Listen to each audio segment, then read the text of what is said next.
Hey guys, welcome to the channel.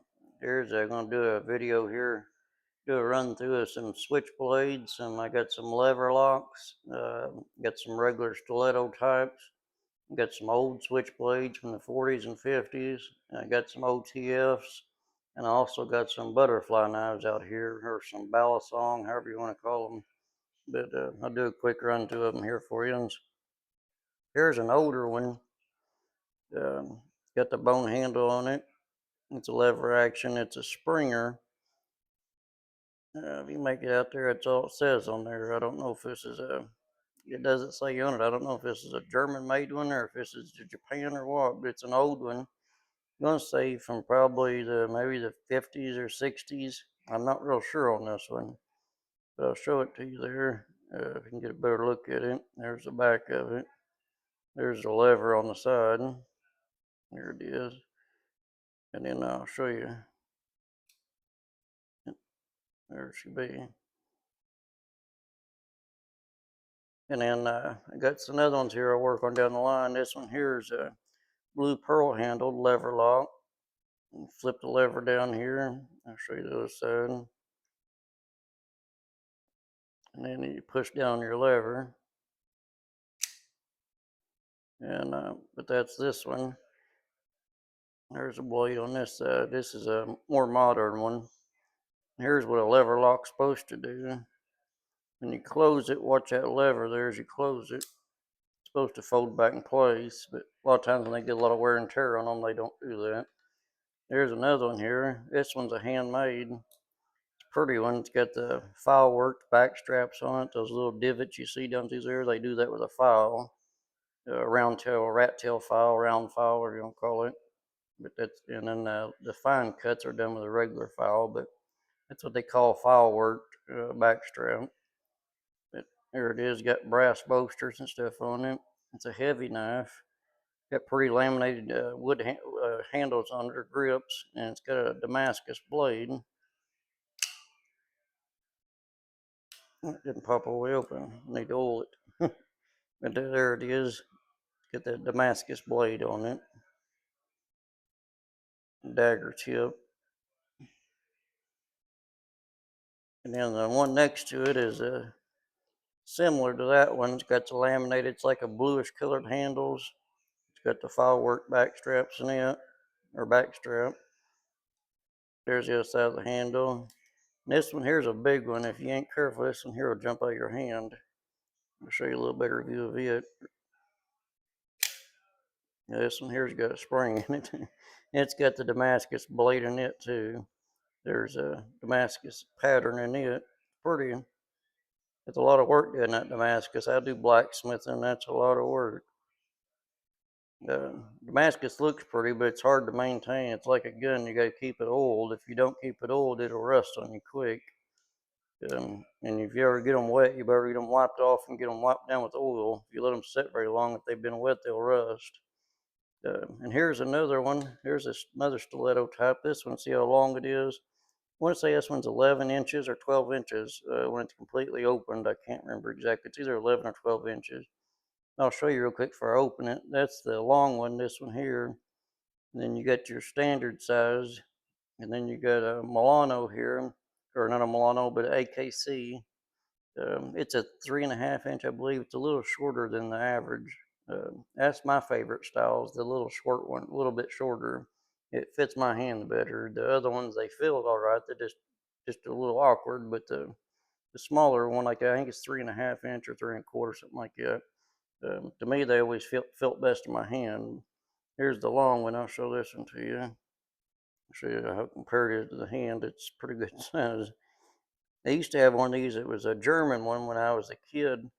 They had stag handles on it, and that thing, when you hit the button on it, you better be hanging on to it because it almost flopped your whole hand. It jumped so hard.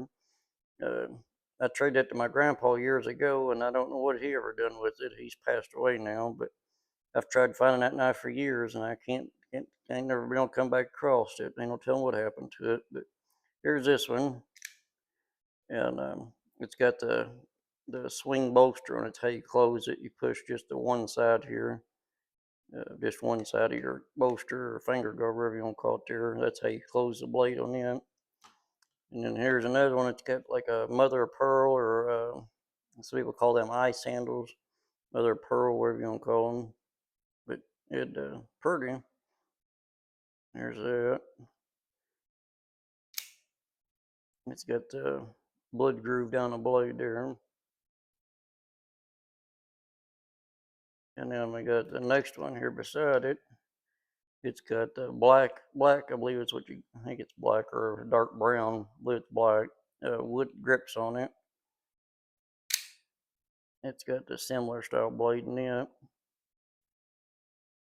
I like switchblades. I don't know, it's the mechanic part of them, I guess. I don't know, I've been fascinated with switchblades, guns, and arrowheads ever since I was a little kid. And guns, I think I may have already said that too. But anyways, here's the blue mother of pearl handles. This one's an AKC. This is more of a vintage style. It's a little older, probably from the 80s or 90s. But there's a stamping on the blade. How well the camera's picking it up, but it's got the swing guard just like the mother stilettos did. It's just the one side you push down to close it. There's that. It's that lever. Most of you know that. That's a lock. When you lock it, keep it from opening in your pocket. Here's another wooden grip one. I won't go through the trouble of showing you opening and closing all of it, but it's got a like a rainbow effect blade on it. Kind of neat how they did it. And then it's got the wood grips on it. Here's an old one from the 40s or 50s, late 40s, early 50s. This is a Schrade Walden. I'll show it to you. Some of these Schrade Waldens were paratrooper knives in the military. I think World War II, I believe, is when they used them. But the paratroopers, some of them carried them, and they usually had a loop here on the bottom, kind of like this Springer here's got. It had a loop like that on the bottom of here, down here on the bottom. Those were your paratrooper knives.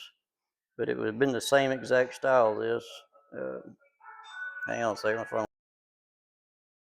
But it's a Schrade Walden, and I'll show you a quick glimpse of it here. These are getting kind of hard to find. How well the camera's going to pick this up. Come on now, focus for us. Yeah, they probably ain't going to do it, but it's a Schrade Walden is the name on it.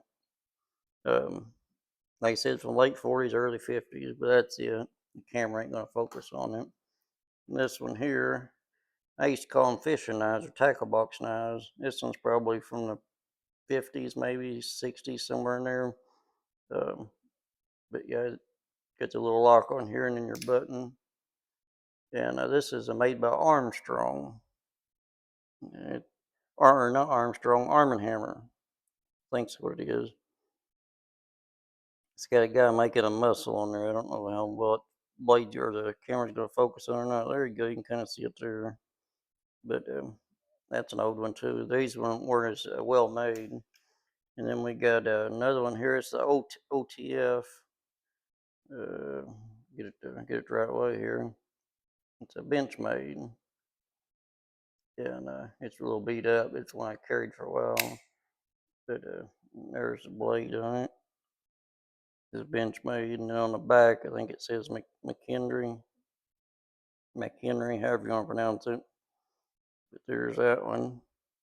Got the glass breaker on the end. And then we got another one here. If this one here will even come out, these are so, to me, I've never had any luck with these. It's a Helitek, HELLYTEC, Helitek. But it's an OTF, and most of the time the blade does. A lot of times the blade won't pop all the way out on it. I've rolled it, took it apart, cleaned it, put it back together, and it's still sometimes the blade will hang on it. Of course, now on camera it's going to open every time, but normally it won't. And then we got another one here. This is a bigger one than the other two. This one's a little better made. It's got the glass breaker on it. It's got wood handles. It's missing a couple screws. I carried this one for quite a while. But it's a Benchmade. And this one's kind of hard to do with my opposite hand I normally use, but it's OTF. There's marking on the blade. There's the back side, McHenry again. That's that one. And then we got butterfly knife, or balisong, however you want to pronounce it. I can't hardly do it one-handed here. I'm trying to hold the camera. It's made in Pakistan, but it's an old one, probably from the 70s or 60s, 70s, somewhere in there, I think. But got pretty grips on it. It's brass. But there's that one. And then we got a little bit more modern. I think this one's from the 90s. I don't think it's got a maker's mark on it. These are not no expensive ones. Excuse me. And then they got another one here next to it. This is a cold steel.